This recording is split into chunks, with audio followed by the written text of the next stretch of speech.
A lot of people, they go in there and they claim stuff. Oh, you don't have a right to do this and you don't have a right to do that. That's not what we go in there doing.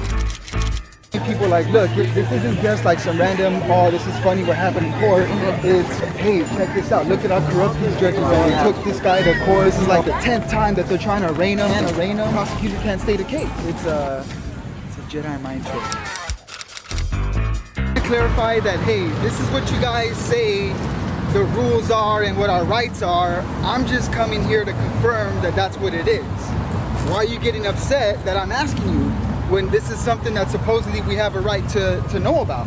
People need to, you know, join this free help here that's available to you if you want it. We go in there like, hey, this is what you guys say I have a right to. Do I have a right to this? Yes or no? And the purpose of doing that is to get it on the record. So that they say it, not us. So they can't turn around and say, well, that's your opinion, or that's, you know, that's what you think. It's coming out of your mouth, Judge. You guys will stump them because they're not used to people like you walking into a courtroom. They're used to everybody just saying, okay, I plea, whatever, how much do I owe, community service, you know, get on my knees, whatever you say, just don't throw me in jail.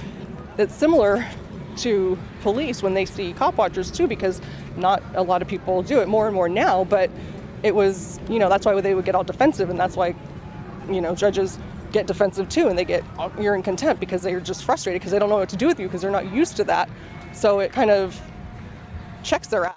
It's not even who works for who. I mean, they say they work for us, but I mean, it's just it's a Jedi mind trick. How so? What's the trick? Well, would you call your rapist your lover? No. So I had a lot of sarcastic shit to say, but I decided not to. So why would you call somebody that's enslaving you and what do you call, subjugating you, your servant? Good point. People shouldn't believe in a government. Yes, there is a government in people's minds, but as far as it in reality, no. Oh, look, they're leaving now. How funny.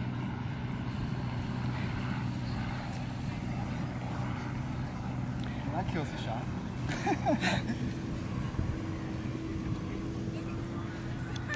So like, let's say you are cop watching and the cop says, hey, get back, or you know, I need you to keep on moving, no loitering and shit like that. Mm-hmm. If he says something like you're loitering, or you're speeding, or you're what's another word that these guys use? You're interfering. You're interfering with police investigation. Right. It's an officer safety issue. Right. Whatever it is, the fact of the matter is that they're saying that you're loitering. Like, that's a legal determination. They made their opinion is, and according to their own rules, the only people that are allowed to make legal determinations are lawyers. And judges are lawyers, so that'd be something to ask a cop. Well, did you make that legal determination on your own? Well, a lot of times what we say is cite the law. It's not even what law I'm violating. You're thinking the ethics thing. I'm going before that. Is that just your opinion, or do you have some actual evidence that says that shit applies to me and that I agree to it? Right. Right. I don't need this piece of paper to tell me that murder's wrong or that stealing's wrong. It's wrong because it's wrong. You don't need to tell me. I don't need to tell you. What is you guys talk about the approach of cop watchers in, you know, the Skype talk. There really is no I'm trying to say you guys need to do some shit different or anything like that. So, okay, so yeah, we have the cop watching content, but it's more, okay, now what happens after? What happened to Rick Monday after? You know, what happened when he went to court? You know, people were commenting like, hey, you know, so what happened? Did he get dismissed? Does he have to pay the fine? What does he have to do? And like people want more. They want to know They want to see it through. They want to see it all the way through, and they want to see what happens. Because it's one thing to show a YouTube video of a court hearing, like when you see with the Moors and stuff, you know, where they go in the court claiming all kinds of shit, and you see it and people comment on it, but nobody knows what happened after. Did the judge dismiss it? Did he find him guilty? What happened? It's not just about getting footage in court, but it's about getting footage and like telling the story and showing people like, look, this isn't just like some random, oh, this is funny what happened in court. It's, hey, check this out. Look at how corrupt these judges are. They took this guy to court. You know, this is like the 10th time that they're trying to arraign him. They can't arraign him. They can't state a case. The prosecutor can't state a case. People don't have time to go back to court 50 million times, and the easiest thing is just to pay it and be done with it because it's just easier, and that's how they get everybody because nobody wants to put up the fight. What I say to that is, if you're really serious, you know, that you really want to change the way things are going on in your world, then instead of going on vacation, you know, you got your 2 weeks or whatever, why don't you just not go on vacation and get a speeding ticket on your own or get a parking ticket and fight it, so you can see for yourself that it isn't just us, you know, oh, well, you know, the judge, he was acting like that because look at him, he's, you know, he's a hoodlum, he's a thug. Why don't you, average person that lives in the suburbs that, you know, has 2 kids and a dog, why don't you do it and find out how crooked this shit is? It isn't just the poor people, it isn't just the people that don't like authority, it's everybody who challenges their authority is going to get this treatment. I think a lot of it too is people feel defeated that there's no solution. I'll just pay it because even when, you know, in past I've gone to fight my ticket and I lose. People need to, you know, join this free help here that's available to you if you want it. See what we're doing and they're like, yeah, you know, okay, so what do I do? Right. What do I do? I tell people when they get on the calls and, you know, they ask for help, it's like, well, you know, what do I do? Tell me what to do. It's like, I could give you ideas. All I can do, man, is show you this idea, show you that it's not about the law, or it's not about anything of what they're saying. It's about what's right and what's wrong. It comes down to morals and ethics is what you're saying. Yeah, they claim that this system is based on morals and ethics, but it's, I mean, the more and more I look at it, it's just based on arbitrary opinions. It doesn't matter what the legislature writes. It's ultimately the judges are gonna interpret what the words on the paper mean, and they can mean it to say whatever the fuck they mean. I think that that's where the fight is at, because I think that's where the heart of the hustle is. That's where everybody, you know, when it comes down to it, that's where everybody thinks the power lies. Now, you guys do help for like basically all victimless crimes? Is it just traffic stops? Is it, what is the scope? Any quote unquote crime that doesn't have a victim. It isn't a crime unless there is a victim. If they join your Skype thing, they have this free help available to them that all of you guys have experience. You guys do run-throughs, you do practices, what do you call it? Role plays. Role plays.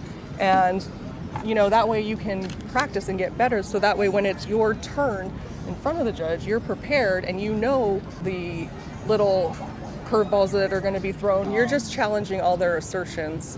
Yeah, we're challenging what they say. We're trying to get them to clarify when they start getting vague, or when they start using legalese, you know, this language that we supposedly know, but like, for example, something as simple as "I understand" is binding. Very simple as understand. And they like to say, "Do you understand?" And your natural reaction is to say, "Uh-huh." Yeah. Or if you are trying to fight it and they say, "Do you understand?" a natural reaction might be to say, "Well, no, I don't understand." And that's what they want. They want you to commit either way, to understand or you don't understand, because what people don't realize is that word is a binding word. It binds people. People think that it means that you comprehend something. And yeah, that's what it means, but in legalese, it means that you comprehend and agree. And when you don't understand, that means? They're gonna say that, well, since you don't understand, to protect your rights, right. You know, because we're all about protecting rights here. Right. We're gonna enter a plea of not guilty for you when they say it's on your behalf, or I'm entering a plea on your behalf. We always like to come back with, well, objection. That plea is not entered on my behalf. It's entered for the prosecutor's benefit. You know, it benefits the prosecutor, not me. So why would you say that it's on my behalf? In the instance of a traffic citation where the cop is just accusing you of violating the code, he's saying he made a legal determination that you were speeding, right? the prosecutor's supposed to have evidence, supposed to submit evidence to the court that not only did he break the law, but here's the evidence that shows that the law applies to him, right? Because people assume, well, if you're physically here, the laws apply. That's not jurisdiction. That's some mafia shit. That's some mafia territory bullshit where they say, you're in my neighborhood, you must pay the tribute. And so that's what they're trying to say in legalese. Well, you're within the jurisdictional boundaries of California, therefore the state, the laws of the state of California apply. Well, they tell you too with the jurisdiction that, well, you showing up here, that's, No. you know, showing that. Objection, I'm here under fucking threat of violence. Exactly. I'm not here on my own free will. Yeah, if what would happen, sir, if I didn't show up here today? Wouldn't men with guns come and force me to drag me into court and be here today? Mm-hmm. Oh, well, no, they would just okay, well then what happens if I didn't? They would just take away your license, or they wouldn't make you pay your tags. Okay, well, what if I couldn't afford to pay my tags? Oh, well, then you wouldn't be able to get tags, and you know, okay, well, what? You just bring it to its ultimate conclusion. Right. At the end of the day, at the end of the day, you're gonna force me to do something. Let's just be real. Right. And they don't want to admit. That's the thing that they do not want to admit to. They want to make it seem like this is all voluntary. This is all, it's freely given consent. Or they just want you to drop the challenge. They just want you to give up entirely. You can't violate something that you're not a party to. Like, if you're standing inside of Walmart, right? Let's say you stand inside of Walmart and the fucking president, CEO of Walmart walks up to you and says, hey, you're wearing flip-flops. That's against company policy. You need to pay a fine. Right. You're not going to be like, oh, well, I'm inside Walmart. Yeah, it must be true. Yeah, well, no. What evidence do you have that your corporate policies apply to me? Right. Good Well, point. we have them. Well, then get the fuck out of here. I don't work here. I don't work for you. If you want me to leave because this is technically your store, this is your property, but that's not what they're claiming. This isn't the police's property, right? Right. So that bullshit about, well, if you don't like it, leave, that's fucking retarded. Yeah. They don't own it. Just because they say that you violated the law, they have to prove that you agreed. Like if you worked for Walmart, that's something different.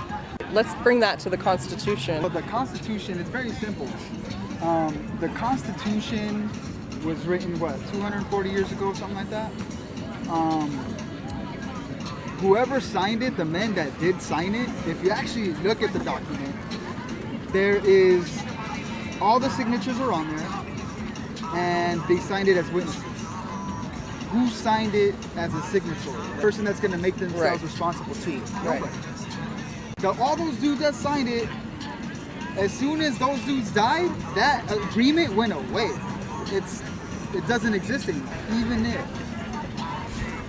this document, which they say, is the law of the land, is legitimate, the fact of the matter is, less than 5% of the total population that were living on this land when the document was first created actually agreed to it and were actually even eligible to be a party to it. Because if you didn't own land, if you were black, if you were a woman, it didn't apply to you. People that depend on the Constitution, it's like, it's their paper, not yours. To them, you're just a peasant that has to believe that this paper actually binds us to anything. If you look at all the people that are in the government and you look at all the people in general, it's like 100 to 1 in total. Right. So they know that.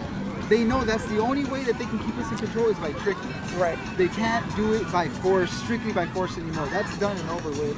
There's too many people. They have to fool us now. There's no evidence anybody's. What's the birth certificate thing? What's this driver's license thing? What is this? What is that about? So what are you saying, that the driver's license is evidence that I have to follow the law? No, I'm just saying that what are you agreeing to by signing up for one of those? What does that bind you? Because now you've entered a contract. You said, I didn't sign that Constitution. I didn't do this. I didn't sign this. But this driver's license now binds you, or does it? No. Well, okay. If the judge says, if I ask the judge, what evidence do you have that these codes are applicable to me just because I'm physically in California? Right? They're gonna, if they say, it's the driver's license. Okay. I mean, to simplify it, okay, so are you saying that the driver's license is the evidence that you're relying on, that the codes apply to me? And if they say yes, okay, great. So are you saying that if I didn't have a driver's license, then the laws and the codes and they wouldn't apply to me then? We're like, well, no, they would still apply. Okay, well then obviously it's irrelevant then whether or not I have a driver's license or not, because you guys still assume that the laws apply to me. Because I mean, especially living here in California, fuck yeah, they'll give you a ticket for not having a license. So how is not having it, it doesn't, like that, it goes away. That issue goes away. It's irrelevant.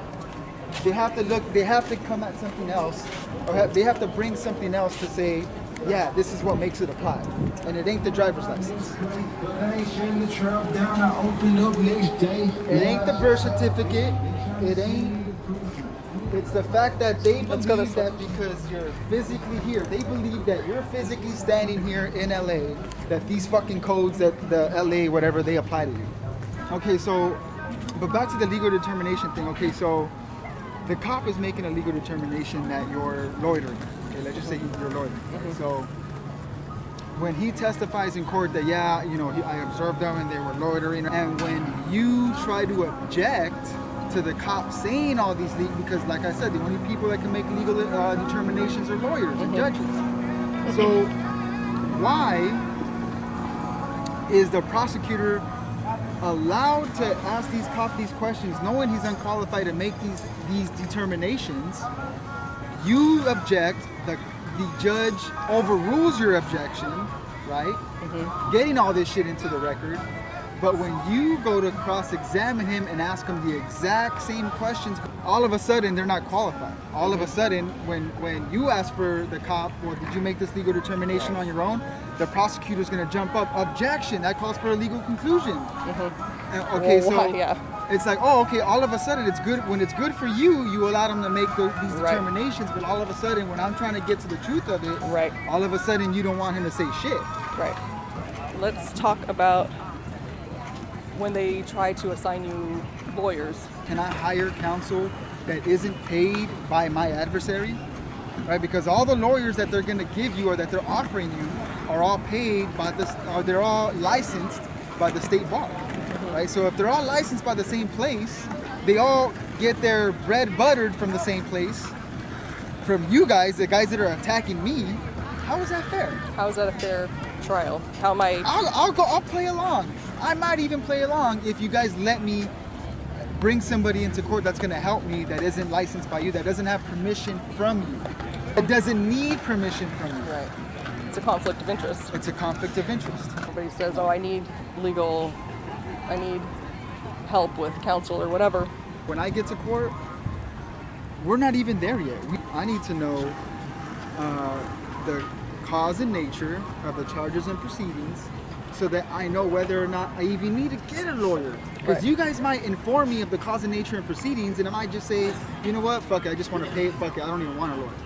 Right? I don't even want to fight this, I just want to go ahead and pay this and get it out of my head.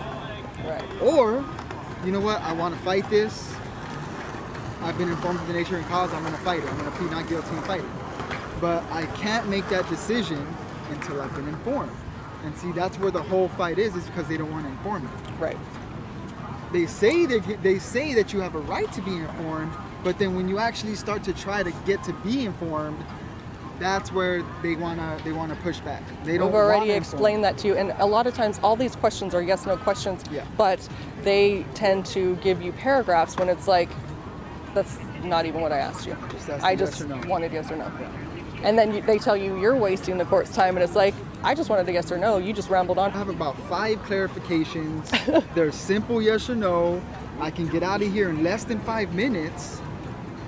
But you keep fighting me on it because you know it's effective, and you know that you can't. And you know that if you answer these questions honestly, I shouldn't have to be here. And none of these other people behind me should have to be here either. And these are all questions that, you know, everybody just rattles off and they're just understood, you know? You have the right to a fair and meaningful hearing. You're presumed innocent. I mean, these are just normal things, but when you actually go to ask them. What killed me when I first went to court learning this stuff, when I first learned about it and then I went to court using it, I was still very like I understood the concepts and everything. I just didn't know how to respond to the judge's bullshit, which is 90% of what we're trying to learn.